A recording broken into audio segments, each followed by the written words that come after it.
ഏതൊരു നന്മ കൊണ്ടാണ് അല്ലാഹു തആല നമ്മൾക്ക് റഹ്മത്ത് ചൊരിയുക എന്ന് പറയാൻ ഒരാൾക്കും സാധ്യമല്ല. വലസ്സയ്യിഅത്തല്ലതി സഖത അലൈഹി ബിഹാ, ഏതൊരു തിന്മ കൊണ്ടാണ് അള്ളാഹുവിന്റെ ദേഷ്യം, കോപം നമ്മളെ ബാധിക്കുക എന്നും പറയാൻ സാധിക്കില്ല. അതുകൊണ്ട് തിന്മ ചെറുതാണെന്ന് കരുതി അത് ചെയ്യാനും പാടില്ല. നന്മകൾ അതിന് നിസ്സാരമായി കാണരുത്. ഒരുപക്ഷെ ആ നന്മ കൊണ്ടായിരിക്കും നമ്മൾ സ്വർഗത്തിലേക്ക് പ്രവേശിക്കുക എന്ന് നമ്മൾ മനസ്സിലാക്കണം. ഒരിക്കൽ ആയിഷ റളിയല്ലാഹു അൻഹ, ഒരുപക്ഷെ ആ ചരിത്രം നിങ്ങൾ കേട്ടിട്ടുണ്ടാകും. ഒരാൾ വന്ന് സഹായം ചോദിച്ചപ്പോ അവര് ഒരു ചെറിയ മുന്തിരി, ഒറ്റ മുന്തിരി, ഒരു മുന്തിരിയുടെ വലിപ്പം എത്രയായിരിക്കും, ഒരു ഐനബ്, ആ ഒരു ഐനബ് അവരെന്ത് ചെയ്തു,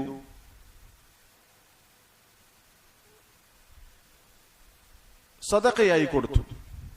അപ്പൊ ചുറ്റുമുണ്ടായിരുന്ന സ്ത്രീകൾ അത് കണ്ട് അത്ഭുതപ്പെട്ടു. ഒരു ചെറിയൊരു മുന്തിരി സദഖ കൊടുക്കുക. ആ സമയത്ത് ആയിഷ റളിയല്ലാഹു അൻഹ പറഞ്ഞൊരു വാചകമുണ്ട്, ഇന്ന ഫീഹാ ദർറൻ കസീറ, ഒരു മുന്തിരിയിൽ ഒരുപാട് ദർറത്തുണ്ട്. എന്താ ദർറത്ത് എന്ന് പറഞ്ഞാൽ ഒരു ചെറിയ അണു അളവ്, ഒരു ഉറുമ്പിന്റെ വലുപ്പത്തിലുള്ള ഒരു നന്മ. അത്രയും ചെറിയ നന്മ ചെയ്താൽ ഫമൻ യഅമൽ മിസ്ഖാല ദർറത്തിൻ ഖൈറൻ യറ, അപ്പൊ ഒരു മുന്തിരിയിൽ എത്ര ദർറത്ത് ഉണ്ടാവും, ഒരുപാട് ദർറത്തുണ്ട്. അതുകൊണ്ട് തന്നെ ഒരു ഒറ്റ മുന്തിരി അത് കൊടുക്കുക എന്നുള്ളത് നമ്മൾ നിസ്സാരമായി കാണേണ്ട കാര്യമല്ല. അതിൽ ഒരുപാട് ദർറത്തുകളുണ്ട്, ഒരുപാട് ദർറത്തുകൾ അതിൽ അടങ്ങിയിട്ടുണ്ട്. അപ്പോ നന്മകളിൽ ഒന്നിനെയും നമ്മൾ ചെറുതായി കാണാൻ പാടില്ല. ഇബ്നു ഉസൈമീൻ റഹിമഹുല്ലാഹ് സദഖയെ സംബന്ധിച്ചൊക്കെ പ്രത്യേകം പറഞ്ഞത്, അസ്സദഖതു വലൗ ഖല്ലത് തുൻജി മിനൻ നാർ, സദഖ അത് എത്ര കുറച്ചാണെങ്കിലും അത് നരകത്തിൽ നിന്ന് രക്ഷ നൽകുന്ന കാര്യമാണ്. കാരണം നബി സല്ലല്ലാഹു അലൈഹി വസല്ലം പറഞ്ഞു, ഇത്തഖുന്നാറ വലൗ ബിശിഖി തംറതിൻ, ഒരു കാരക്കയുടെ കഷ്ണം കൊണ്ടും നിങ്ങൾ നരകത്തെ, കാരക്കയുടെ കഷ്ണം കൊണ്ടെങ്കിലും നിങ്ങൾ നരകത്തെ സൂക്ഷിക്കുക എന്ന് പറഞ്ഞല്ലോ, അത് സദഖ കൊടുത്തിട്ട്. അപ്പൊ എത്ര ചെറുതാണെങ്കിലും അത് നരകത്തിൽ നിന്ന് രക്ഷപ്പെടുത്തുന്ന കാര്യമാണ് സദഖയുടെ കാര്യം. അപ്പോ ഒന്നിനെയും നമ്മൾ ചെറുതായി കാണണ്ട. നമ്മളെങ്ങനെ ഇപ്പോ 1 രൂപ കൊടുക്കുക, 2 രൂപ കൊടുക്കുക എന്ന് ചിന്തിക്കേണ്ട കാര്യമില്ല. നന്മകൾ എത്ര ചെറുതാണെങ്കിലും നമ്മൾ നല്ല നീയത്തോടുകൂടി അത് ചെയ്തു കഴിഞ്ഞാൽ അതിന് വമ്പിച്ച പ്രതിഫലം ഉണ്ടാകും. അപ്പോൾ നമ്മൾ മനസ്സിലാക്കേണ്ട ഒരു കാര്യം, നമ്മൾക്കറിയാവുന്ന തന്നെ ഒരു ഓർമ്മപ്പെടുത്തലിന്റെ ബാബിൽ പറയുന്നതാണ്, നന്മകളിൽ ഒന്നിനെയും നമ്മൾ നിസ്സാരമായി കാണാൻ പാടില്ല. രണ്ടാമത്തേത് അഅമാലുൻ യസീറ വ ഉജൂറുൻ അദീമ, മഹത്തരമായ പ്രതിഫലങ്ങളാണ് പറഞ്ഞിട്ടുള്ളത്. കർമ്മങ്ങളുടെ പ്രതിഫലം മനസ്സിലാക്കുന്നതിന്റെ ഫായിദ എന്താണ്? ഇന്ന കർമ്മം ചെയ്താൽ ഇന്ന കൂലിയുണ്ട്, ഇന്ന നന്മ ചെയ്താൽ ഇന്ന പ്രതിഫലമുണ്ട് എന്ന് മനസ്സിലാക്കുന്നതിന്റെ ഫായിദ എന്താണ്? നമുക്കറിയാം, നമ്മൾക്ക് സ്വർഗം ലഭിക്കണമെങ്കിൽ അതിന് നമ്മൾ അമൽ ചെയ്തേ പറ്റൂ. സാലിഹുൽ ഫൗസാൻ ഹഫിളഹുല്ലാഹ് പറഞ്ഞിട്ടുള്ള ഒരു വാചകമുണ്ട്,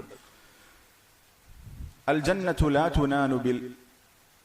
തുനാലു ബിൽ കസലി വന്നൗമി വറാഹ, സ്വർഗം ഒരിക്കലും ഉറങ്ങിയിട്ടും മടി കാണിച്ചിട്ടും റെസ്റ്റ് എടുത്തിട്ടും കിട്ടുന്ന ഒന്നല്ല. സ്വർഗം കിട്ടണമെങ്കിൽ വ ഇന്നമാ തുനാലു ബിത്തഅബി ഫിൽ അഅമാലി സ്സാലിഹ,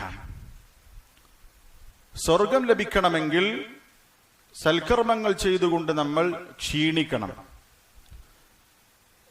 നന്മകൾ ചെയ്തുകൊണ്ട് കഠിനാധ്വാനം ചെയ്താലേ സ്വർഗം കിട്ടൂ.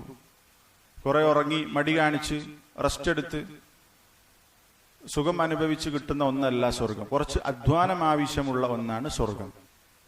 അതുകൊണ്ട് തന്നെ നമ്മൾക്ക് അമൽ ചെയ്താലേ രക്ഷപ്പെടാൻ സാധിക്കൂ.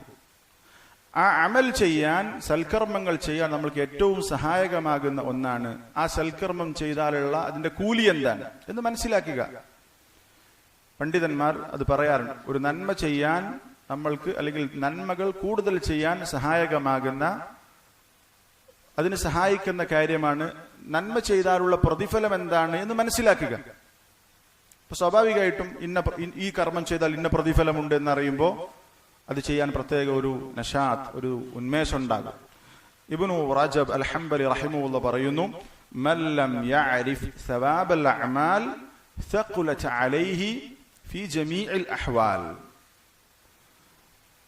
കർമ്മങ്ങളുടെ പ്രതിഫലം ഒരാൾ മനസ്സിലാക്കിയിട്ടില്ലെങ്കിൽ, ഇന്നത് ചെയ്താൽ ഇന്ന കൂലി കിട്ടും, ഇന്നതിന് ഇന്ന പ്രതിഫലമുണ്ട് എന്നൊന്നും ഒരാൾക്ക് ധാരണയില്ലെങ്കിൽ, സഖലത അലൈഹി ഫി ജമീഇൽ അഹ്വാൽ, എല്ലാ അവസ്ഥകളിലും ആ സൽക്കർമ്മം അവന് പ്രയാസമായിരിക്കും. ഇപ്പൊ ജമാഅത്ത് നിസ്കാരം, അതിന്റെ ഫضل ഒരുത്തിന് മനസ്സിലായിട്ടില്ല, ജമാഅത്ത് നിസ്കാരം അവന് പ്രയാസമായിരിക്കും. നിസ്കാരം, അതിന്റെ മഹത്വം അവന് മനസ്സിലായിട്ടില്ല, അതിന്റെ കൂലി അവന് തിരിഞ്ഞിട്ടില്ല, നിസ്കാരം അവന് പ്രയാസമായിരിക്കും. എന്നാൽ ഒരാൾ നിസ്കാരത്തിന്റെ ശ്രേഷ്ഠത മനസ്സിലാക്കുമ്പോൾ, അദ്കാറുകളുടെ ശ്രേഷ്ഠത മനസ്സിലാക്കുമ്പോൾ, ഇങ്ങനെയുള്ള ഓരോ നന്മകളുടെ ശ്രേഷ്ഠത മനസ്സിലാക്കുമ്പോൾ അത് ചെയ്യാൻ പ്രത്യേക താല്പര്യം ഉണ്ടാകും.